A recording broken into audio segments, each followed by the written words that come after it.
André Onana, décisif dans un match fou. Est-ce que ça va calmer un peu les critiques à son encontre, Aurélien?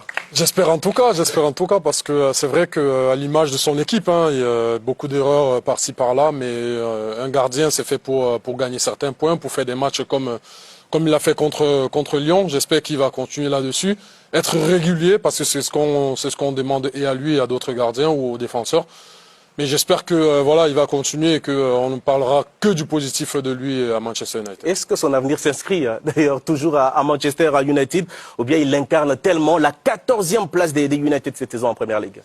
Est-ce que son avenir, je pense que son avenir s'inscrit loin de Manchester, mais comme c'est un poste assez compliqué, parce que encore faudrait-il trouver un accord avec un remplaçant, il peut y rester, mais c'est vrai qu'a priori, ça a été une histoire un petit peu compliquée, un peu à l'image celle de Fabien Barthez, qui était un très grand gardien, mais qui n'a pas forcément réussi à Manchester.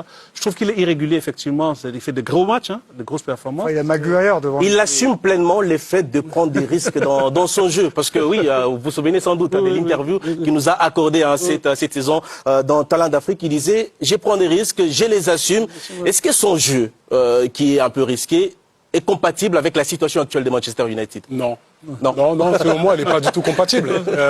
Et même le projet de jeu d'Amorim, globalement, pour moi, il n'est pas compatible. On voit cette équipe essayer de jouer comme une équipe qui est dans le top 5. Elle se fait contrer, elle essaye de ressortir de derrière. Alors c'est vrai, c'est ce qui fait la singularité d'Onana. Il a un jeu au pied hors norme. À l'Ajax, ça a fonctionné.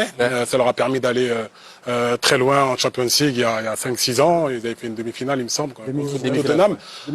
Mais depuis son arrivée, il faut rappeler qu'il a été acheté 50 millions d'euros. On n'a pas vu le André Onana ni de l'Ajax, ni de l'Inter.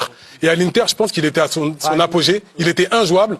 C'était vraiment un gardien qui était dans le cercle très fermé des grands gardiens. Et c'est vrai qu'il n'est pas aidé, évidemment, par cette défense. Ah bah oui, clairement. Il est à l'Inter qui est champion chaque saison, l'Inter qui est en demi-finale de la Champions League, il se retrouve à Manchester United. Mais c'est un déclassement, mais pour moi, énorme de sa part. Alors c'est vrai que le rêve de jouer en Première Ligue, l'ambition pour tout joueur, c'est de jouer dans les meilleurs championnats.